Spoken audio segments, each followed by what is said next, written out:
वज़रक्स ने Singapore court में moratorium file कर दिया है। आप ये जानते हो 45% फंड्स जो हैक हुए थे इनके, उनका मिलना ऑलमोस्ट इम्पॉसिबल है, ये भी कह दिया। बट 55% फंड्स अभी भी एक्सचेंज के पास है। ऑल्सो आईएनआर यूजर्स का पूरा वापस नहीं कर रहा है अभी वज़रक्स। यूजर्स परेशान है इस वक्त कि भाई क्या करें।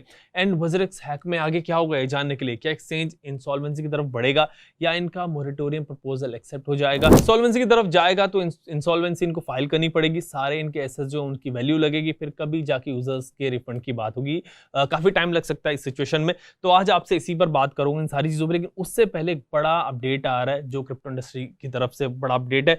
सो वो अपडेट जो वो बाइनेंस की तरफ से है कि बाइनेंस के फाउंडर सीजी अब कभी भी बाइनेंस की लीडरशिप रोल में वापस नहीं आ पाएंगे एज पर रिपोर्ट्स। पहले रिपोर्ट्स में ये कहा जा रहा था कि भाई उन्हें 3 साल के लिए प्लेटफॉर्म से ना बाइनेंस से बैन कर दिया गया है। अब ये कहा जा रहा है कि ये बैन जो है सीजी के लिए वो परमानेंट है। वैसे सीजी अभी भी ना बाइनेंस के लार्जेस्ट मेजॉरिटी स्टेक होल्डर है, जो उन्हें कंपनी के डायरेक्शन पर ना कुछ इन्फ्लुएंस अभी भी देता है, जैसे कि मैनेजमेंट में चेंजेस प्रपोज करना या फिर नए बोर्ड मेंबर्स को अपॉइंट करना।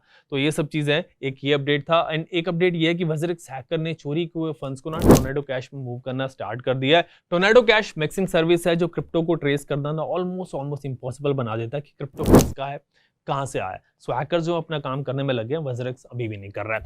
सीधे वाले एपिसोड पे ना अलग से एक वीडियो बनाऊंगा मैं बाद में, लेकिन आज बात आपसे करते हैं कि वज़रक्स यूजर्स को इस वक्त क्या करना चाहिए एंड वज़रक्स में आगे इस सिचुएशन में, इस इशू में आगे क्या होने वाला है। इन सब पर बात करते हैं बिटनिंग फाउंडर काशिफ रज़ा से। हाय काशिफ भाई, वेलकम टू स्विच, कैसे हैं आप? जी बहुत बहुत शुक्रिया जनाब। काशिफ भाई, सबसे पहले तो आप ये बताएं कि भाई लोग ये कह रहे हैं आजकल की कुछ इन्फ्लुएंसर्स जो हैं वज़रक्स के साथ मिल गए हैं, इनमें आपका भी नाम आ रहा है। कमेंट सेक्शन में लोग लिख रहे हैं कि भाई काशिफ रज़ा तो वज़रक्स और निश्चल के साथ मिल गए।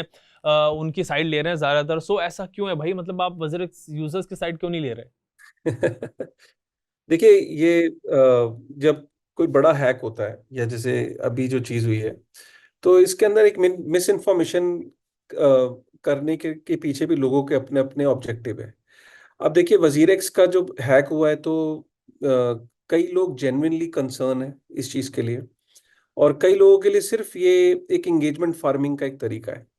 जैसे आज की डेट में कई ऐसे लोग हैं जो इसके बारे में बात कर रहे हैं, वजीर एक्स के बारे में, जो ट्विटर पे, यूट्यूब पे चीख चीख के जोर जोर से बातें कर रहे हैं। वो क्लियर पता लग रहा है कि वो कम्युनिटी के लिए कंसर्न नहीं है। लेकिन अगर आप बोलोगे सोल्यूशन, सोल्यूशन क्या निकलेगा इस बात का, पर्पस ड्रिवन बात, मतलब पर्पसफुल बात क्या है। देखिए आज की डेट में फाउंडर्स उसके दुबई बैठे हैं, ठीक है। फर्म जो है वो सिंगापुर में रजिस्टर्ड है, केस सिंगापुर में लड़ा जा रहा है। इंडियन गवर्नमेंट की तरफ से कोई स्टेटमेंट नहीं आई, ठीक है। उन्होंने वहां की भी जो डिपार्टमेंट्स हैं इन्वेस्टिगेशन के, वहां पे भी अपने केस को फाइल किया है, इंडिया में भी किया है। तो इस पे चीखने चिल्लाने से क्या होगा, इसके अंदर आपको पर्पसफुली एक सॉलिड डिस्कशन करनी होगी इस मैटर पे, ठीक है। क्योंकि लोगों को लगता है कि ट्विटर पे चीखने चिल्लाने से या गाली देने से क्या ये केस सॉल्व हो जाएगा? बिल्कुल भी सॉल्व नहीं होगा। क्योंकि उन्होंने 100 करोड़ रुपए अलग कर दिए हैं सिर्फ लीगल बैटल लड़ने के लिए। आप ट्विटर पे, नो डाउट आपका जो दुख है, दर्द है, उसको निकालना, उसकी बात करना, कुछ इन्फ्लुएंसर्स जेन्युइनली अच्छा काम कर रहे हैं। लेकिन इसमें, इस रेस में सभी कूद चुके हैं, सभी का एक ही टोन है, और सभी की एक है कि यलगार हो। यलगार किस पे? उस पे जो दुबई बैठा है। क्या आप उसको यहाँ ट्विटर पे चीखने चिल्लाने से क्या हो जाएगा? उसका कुछ नहीं हो सकता। अगर जेन्युइनली कुछ होना है तो मैं अपने यूट्यूब पे, अगर मेरे आप यूट्यूब देखेंगे, मैंने अपने यूट्यूब पे क्लियर बोला है कि आप मैक्सिमम लोग एफआईआर करें, मैक्सिमम लोग पीआईएल दाखिल करें। आप यकीन नहीं करेंगे, 44 लाख लोगों का क्रिप्टो उस एक्सचेंज पे है, और 440 लोग आगे नहीं आए एफआईआर पे। मतलब माना है तब जाता कि 44 लाख लोगों में से 400 लोग आगे आए एफआईआर करने। लोग एफआईआर करने आगे नहीं आ रहे। इसका मतलब यह है कि लोगों को किस बात का भय है। देखिए ट्विटर पे चीखना और गाली देना किसी को बहुत आसान है, और अगर मन कर रहा है आपका, दबा के करिए, कोई दिक्कत नहीं है। लेकिन अगर आप ये सोच रहे हैं कि आपके इस गाली देने से उस बंदे को कोई फर्क पड़ रहा है, कोई फर्क नहीं पड़ काशिफ भाई, ट्विटर पर बात करने से आप कह रहे हो कि क्या होगा, बट क्या प्रेशर बिल नहीं होगा क्या यार एक्सचेंज पे इससे? कि पूरी कम्युनिटी कुछ कह रही है, प्रेशर बना रही है, तो जो प्रेशर बन रहा है वो काम करना चाहिए। कैसा प्रेशर? प्रेशर प्रेशर जो सही इंफॉर्मेशन है वो लाके कम्युनिटी के सामने दी जा रही है, ठीक है। और इतनी जेन्युइन इंफॉर्मेशन, मैंने अभी उनका एफिडेविट पूरा डिकोड किया है, उसको आप स्टडी करिए। और प्रेशर ये है कि आप कम्युनिटी की बात रख सकते हो, आप ज्यादा से ज्यादा क्या कर सकते हो। आप इस टाइम प्रायोरिटी क्या है? सबसे पहली बात, हैक हुआ है कि नहीं हुआ है? हैक हुआ है, दिख रहा है। अब कोई इंसाइडर ने किया नहीं किया, ये कौन बताएगा? ये तो जो जांच एजेंसियां हैं वो बताएंगी। वो लैपटॉप को खंगालेंगी और देखेंगी कि भाई इसमें इंसाइडर जॉब है कि नहीं। आप बोलते रहो इनसाइडर जॉब है, वो डिनाई करता रहेगा, प्रूफ कौन करेगा? प्रूफ तो इन्वेस्टिगेटिव एजेंसीज करेंगी ना। इन्वेस्टिगेटिव एजेंसीज जब तक प्रूव नहीं करेंगी तब तक आप कैसे बता पाओगे? आप सिर्फ अटकलें लगा सकते हो। इस टाइम जो सबसे बड़ी प्रायोरिटी है कि जिन लोगों के आईएनआर है वो विड्रॉ हो जाए 100%। दूसरी सबसे बड़ी प्रायोरिटी कि जिन लोगों का क्रिप्टो था वो उनको मिल जाए। लेकिन क्योंकि अब उसने कहीं ना कहीं निश्चल ने ये मन बना लिया है, वजीर एक्स ने मन बना लिया, एफिडेविट में दिखता है कि वो 6 महीने का टाइम ले रहे हैं। ये लग रहा है ऐसा कि 6 महीने का टाइम लेके 6 महीने में कहीं ना कहीं मुझे ऐसा लगता है कि बुल मार्केट भी आ जाएगी, कुछ थोड़ा मार्केट रिकवरी हो जाएगी। तो यूएसडी टर्म में हो सकता है ये पूरी पैसे रिकवर करके दे दें। क्रिप्टो में मेरे को नहीं लगता है कि रिकवरी, उन्होंने बोल भी दिया अपने उसमें, एक उन्होंने टाउन हॉल करी थी कि क्रिप्टो में 100% रिकवरी पॉसिबल नहीं है। बट हो सकता है कि अगर मार्केट अच्छी सब्सटैंशियली इंक्रीज कर जाए तो यूएसडी के अंदर पूरा रिटर्न मिल जाए। तो ये नरेटिव जो सेट करना कि जी कुछ इन्फ्लुएंसर्स मिले हुए हैं और ये है वो है, ये हो सकता है कि मैं चीख नहीं रहा बहुत ज्यादा, चिल्ला नहीं रहा, गाली नहीं दे रहा, पर्सनल अटैक नहीं कर रहा, तो लोगों को फिर एक कंपैरिजन हो जाता है कि यार ये गाली नहीं दे रहे, ये चीख नहीं रहे, ये गला नहीं फाड़ रहे, इनकी टोन बड़ी सभ्य टोन लग रही है। यार ये मतलब लग रहा है, देखिए, चीखने चिल्लाने से इस मैटर पे कुछ नहीं होगा। अगर आपको चाहते हो तो आपको जेन्युइन इंफॉर्मेशन चाहिए। मैं आज फिर कह रहा हूं 400 एफआईआर नहीं है। काशी भाई, उस टाउन हॉल में ना मैं भी था, करीबन 22 से 25 लोग थे मीडिया से। उसमें वजरक्स ने ये कहा था कि इंडिया में यूजर्स जो है उसकी पेरेंट एंटिटी जेटाई को सू नहीं कर सकते, उसके अगेंस्ट केस नहीं फाइल कर सकते, बिकॉज सिंगापुर की कंपनी है। सो ऐसे में यूजर्स कैसे एक्शन ले सकते हैं इनके against? क्योंकि एक पेरेंट कंपनी थी जेटाई और एक उनकी इंडियन कंपनी थी जेनमाई। जेटाई जो थी वो पेरेंट कंपनी थी और जेनमाई जो थी उनकी सब्सिडरी थी। अब जब केस आप करोगे इंडिया में, जब आप केस करोगे तो आप जेनमाई के अगेंस्ट करोगे, ठीक है, और जेनमाई को ये बताओगे कि ये जेटाई की सब्सिडरी है, ठीक है। तो जन्मय के पास जब केस करोगे, जन्मय कहेगा कि मेरा मेरा पूरा आईएनआर इंटैक्ट है, जिसका जो पैसा है मैं दे रहा हूं। तो वो अपने अपने जो, वो कहेगा मैंने तो कोई पाप किया ही नहीं, मैं तो इंडियन एंटिटी हूं जी, और ये मेरे पास आईएनआर पड़ा था जी, 100% पड़ा, ये ले लो। वो कहेगी हाँ क्रिप्टो हैक हुआ है, वो मेरी पेरेंट कंपनी के पास है। तो वो जब आप जेटाई को इंक्लूड करोगे तो जेटाई बोलेगा कि जी मैं तो सिंगापुर की एंटिटी हूँ, और हाँ मेरी इंडियन एंटिटी है, और मेरा वो केस सिंगापुर में मैंने 6 महीने का टाइम मांगा है। तो जब उसके अंदर क्या है कि अगर इसका, इससे ये नहीं होता कि अगर वो सिंगापुर में और एक उसकी इंडिया में तो वो बच के निकल जाएगा, नहीं। इसमें होता क्या है कि कोर्ट जो है वो सुओ मोटो कॉग्निजेंस ले लेता है। अगर अगर कोई बहुत सारे लोग इफेक्ट हुए हैं तो कोर्ट इसको मिनिस्ट्री ऑफ फाइनेंस को इन्वॉल्व करके एक डायरेक्शन इशू करने के लिए बोलता है, और इस केस को इंडिया में लाने के लिए वो फोर्स कर सकता है, पुश कर सकता है, क्योंकि काफी इंडियंस इसमें इन्वॉल्व हुए हैं, इफेक्ट हुए हैं। तो वो प्रूफ करने के लिए, मतलब मैं करने को तो एक आई एफआईआर भी काफी है, ये नहीं कि बहुत एफआईआर। लेकिन होता क्या है कि जब बहुत लोगों की एफआईआर एक एक ही मैटर पे जाती है तो कोर्ट के सामने भी एक सॉलिड केस प्रेजेंट होता है। कोर्ट क्या करता है कि सारे एफआईआर को क्लब कर देता है। मैं ये देख रहा हूं कि लोग ट्विटर पे चिल्ला रहे हैं, चीख रहे हैं, गाली दे रहे हैं, दो, मैं तो कहता हूं भर भर के दो, और अच्छी दो, कोई मनादगी नहीं है। हर बंदे का अपना टेम्परामेंट है, लेकिन एफआईआर भी करो। ओके काशी भाई, दो चीज बड़ी इंपॉर्टेंट है यूजर्स के लिए, आप वो बताओ थोड़ा। कि एक तो ये कि इन्होंने ये कहा था कि सिर्फ 55 से 57% फंड्स ही यूजर्स के वापस मिल सकते हैं, वो भी रिस्ट्रक्चरिंग के बाद, मतलब उसमें कुछ हो सकता है। सो इसमें कितना टाइम लग सकता है? एक तो ये, दूसरी बात ये कि आप ये कह रहे थे कि डॉलर में ये 55% से ज्यादा कुछ फंड भी वापस दे सकते हैं। सो ऐसा कैसे पॉसिबल है? मतलब इसमें इन्होंने स्नैपशॉट क्या उस दिन का लेंगे जिस दिन हैक हुआ, या फिर ये क्या करेंगे? देखिए सिंपल है, उन्होंने ये बोला है कि उन्होंने एक स्नैपशॉट ले लिया है, और उस स्नैपशॉट पे मिनिमम उतनी वैल्यू तो उन्होंने असर्टेन कर ही ली है कि भाई हमारा इतना $1 million का हैक हुआ है, 235 या 237 है, जो भी है फिगर है। अब वो फिगर उन्होंने लॉक कर लिया है, ठीक है।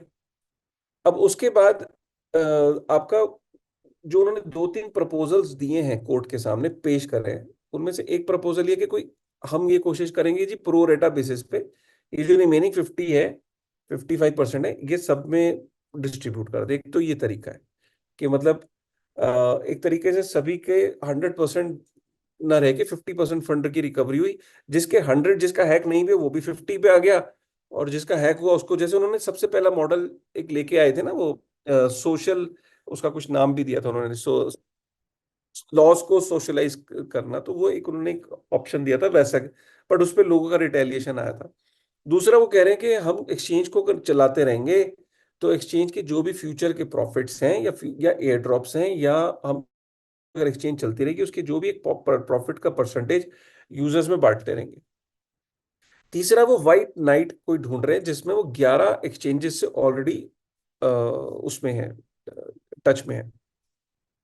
लेकिन 11 एक्सचेंजेस के साथ, कुछ के साथ वो एनडीए भी साइन करा है कि वो डिस्क्लोज नहीं कर सकते। लेकिन वो 11 वाइट, प्रोबेबल वाइट नाइट का मतलब होता है ऐसी कंपनी जो इस बुरे वक्त में उनके अंदर इन्वेस्ट कर दे, ठीक है। तो ये दो तीन ऑप्शन उन्होंने तलाश करे हैं। अब इसमें से उनको कह रहे हैं कि 6 महीने का टाइम चाहिए। मोस्ट प्रोबेबली होना क्या है, जो मुझे, मेरी गट फीलिंग ये कहती है कि 11 में से कोई एक एक्सचेंज आगे आके कहेगी कि यार ठीक है, 1 करोड़ 60 लाख कितने यूजर हैं इनके, हाँ 1 करोड़ 60 लाख रजिस्टर्ड यूजर, बड़ी यूजर बेस है। मैं अगर इंडिया में अकेला आता तो मेरे को कितना टाइम लगता, तो चलो ठीक है, मैं ये एक्सचेंज को ले लेता हूँ, मुझे चांस ऐसे ही लगते हैं। अब इसमें सीन क्या है, इनका ऑलरेडी बाइनेंस के साथ केस चल रहा है। एफिडेविट के अंदर जो बात इन्फ्लुएंसर्स नहीं बोल रहे हैं, बाइनेंस को कोई क्वेश्चन नहीं पूछ रहा। मुझे एक चीज ये समझ नहीं आ रही, एक और बड़ी, जैसे आपने ये बोला कि जी यूजर्स ये कह रहे हैं कि ये काशिफ जी तो कहीं वहां तो नहीं, मतलब अब मैं ये कहता हूं कि सवाल बाइनेंस से भी क्यों नहीं पूछा जा रहा। एक आदमी कोर्ट के अंदर ओथ लेके, एफिडेविट की ओथ, मतलब जब आप एफिडेविट लिखते हो तो ओथ के आप सच बोल रहे हो, सच के सिवा कुछ नहीं बोल रहे हो। एफिडेविट के अंदर एक आदमी ये कह रहा है कि बाइनेंस के साथ उसका ओनरशिप का इशू चल रहा है।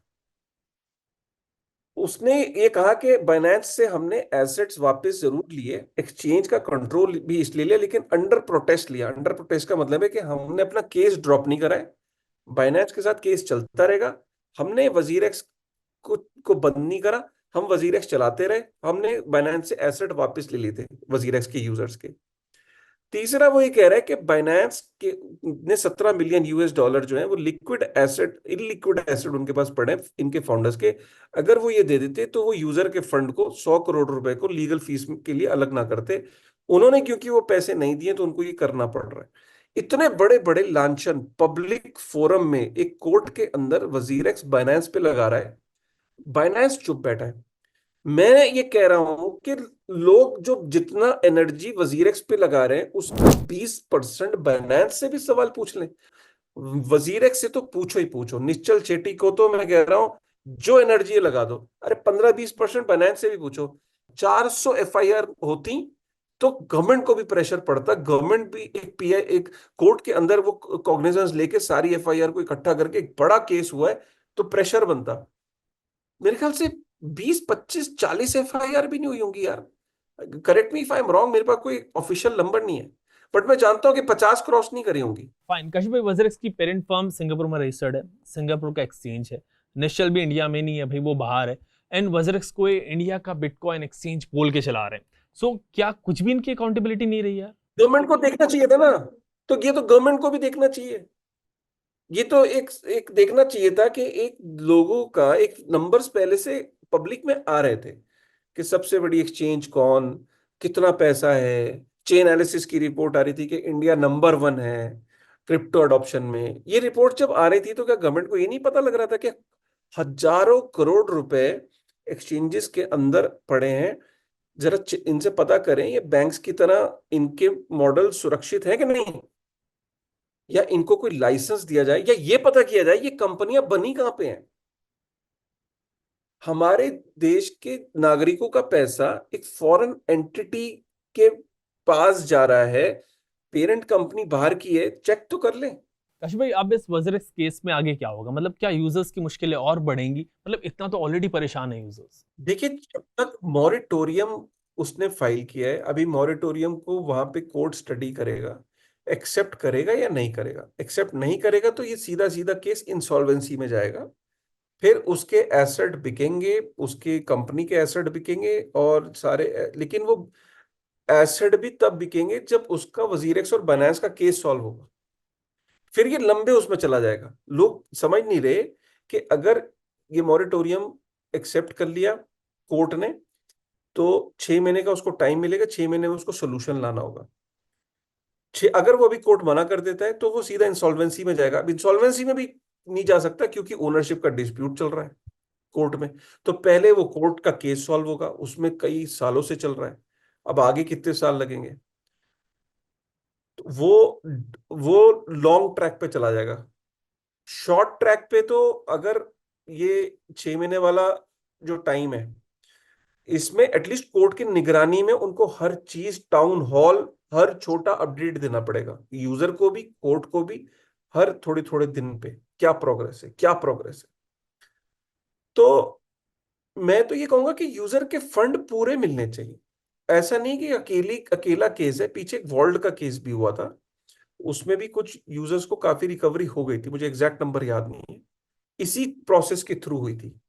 तो ऐसा नहीं कि ये प्रोसेस के थ्रू हुई नहीं है रिकवरी, हुई है। कोशिश तो यही रहेगी कि दुआ भी यही रहेगी, उम्मीद भी ये रहेगी कि 100% हो, बट आप ये लेके चलो कि 100 नहीं होगा। लेट्स सी कि कितना होता है, वो ओनली टाइम विल टेल। अब कोर्ट का क्या इनपुट आते हैं वहां पे, कोर्ट का क्या रिएक्शन होगा। अभी तो मॉरिटोरियम सबमिट हुआ है, तो लेट्स सी। ओके काशिफ भाई, ये बताएं कि मोरेटोरियम जो उन्होंने फाइल किया है उसके एक्सेप्टेंस के कितने चांसेस हैं एंड क्या कॉम्प्लिकेशन आगे हो सकती है? ऑल्सो आप क्या ये कह रहे हो कि अगर ये एक्सेप्ट नहीं हुआ एंड इंसॉल्वेंसी एक्सचेंज पर ट्रिगर होती है तो टाइम और ज्यादा लगेगा रिफंड प्रोसेस में? फिर आप सोचो ना, वो इंसॉल्वेंसी में होगा क्या अगर इन्होंने मॉरिटोरियम, कोर्ट ने एक्सेप्ट नहीं किया एफिडेविट, सिंगापुर कोर्ट ने बोला कि नहीं नहीं नहीं नहीं, ये नहीं, we are not accepting it, और ये प्रपोजल पसंद नहीं आया, कोई बात नहीं, तो वहां से वो हटा। इधर से जो इंडियन यूजर्स हैं वो कह रहे हैं हमें आपका कोई सोल्यूशन पसंद नहीं आ रहा, सपोज। अब वो क्या करेगा? वो कहेगा ठीक है, फिर मैं इंसॉल्वेंसी, बैंकरप्सी, जो भी उसका अपना पूरा इंसॉल्वेंट कंपनी खत्म करने के लिए प्रोग्रेस करेगा। जब वो कंपनी को खत्म करने के लिए प्रोग्रेस करेगा, तो लीगली स्पीकिंग, क्योंकि वो अकेला नहीं कर सकता, क्योंकि या तो उसको फिर केस विड्रॉ करना पड़ेगा बाइनेंस के साथ। अब अगर केस उसका बाइनेंस के साथ चल रहा है तो वो इंसॉल्वेंसी कैसे करेगा, क्योंकि एक तरफ वो कह रहा है कि वो उसका ओनर तो है लेकिन अंडर प्रोटेक्ट है, मतलब मैनेज कर रहा है बट अंडर कंडीशन कर रहा है, एक तरीके से निश्चल का ये कहना है। तो उसको वो क्लेम खत्म करना पड़ेगा, उसके लिए बाइनेंस से उसको केस खत्म करना पड़ेगा। बाइनेंस से खत्म करेगा तो एक अपॉर्चुनिटी, जो अभी ऐसा लगता है कि शायद बाइनेंस इसमें इन्वॉल्व हो जाए, कि बोले कि चल ठीक है, मेरा भी नाम खराब हो रहा है, let me also just figure out. Main problem क्या है कि बाइनेंस डिनाई भी नहीं कर रहा और एक्सेप्ट भी नहीं कर रहा है।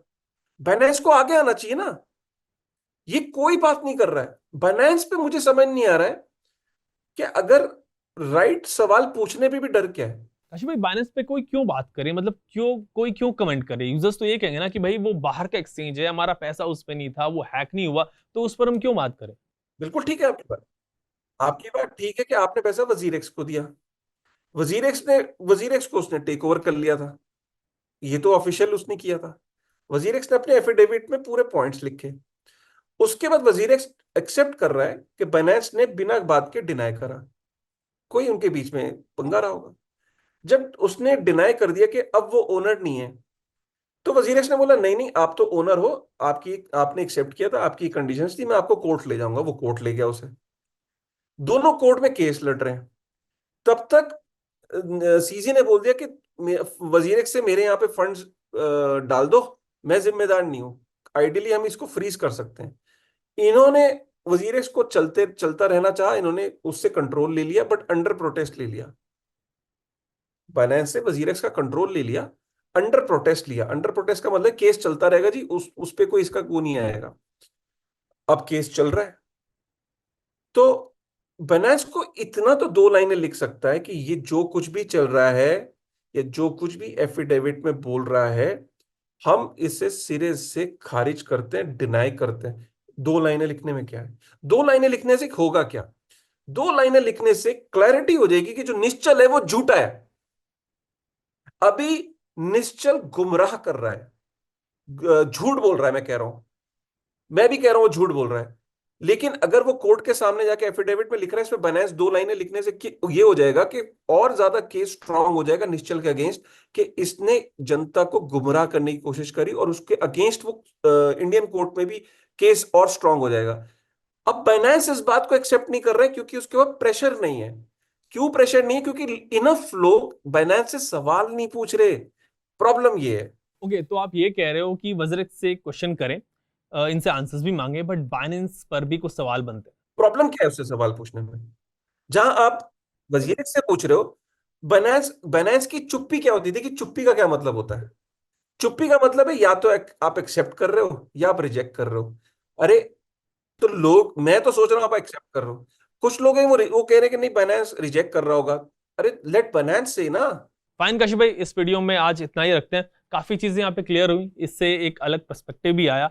एंड आपका ये कहना है कि जो इम्पैक्टेड यूजर्स हैं उनको अगर कुछ करना है तो वो एफआईआर वगैरह फाइल करें जाके एक्सचेंज के अगेंस्ट अपने फंड्स के लिए। ऑल्सो अगर इंसॉल्वेंसी अगर ट्रिगर होती है एक्सचेंज पे तो वो 55% फंड्स वापस मिलने में और ज्यादा टाइम लगेगा। एंड बाइनेंस से भी यूजर्स को क्वेश्चन करना चाहिए। आज इतना ही रखते हैं इस वीडियो को। Thanks for connecting with us. And users से भी मैं कहूंगा कि आपके जो क्वेश्चन हैं वो कमेंट सेक्शन में लिखना। नेक्स्ट वीडियो जब मैं बनाऊंगा तो वो क्वेश्चंस आपके लूंगा, फिर उस पर डिस्कशन हम करेंगे। Thanks and keep watching switch.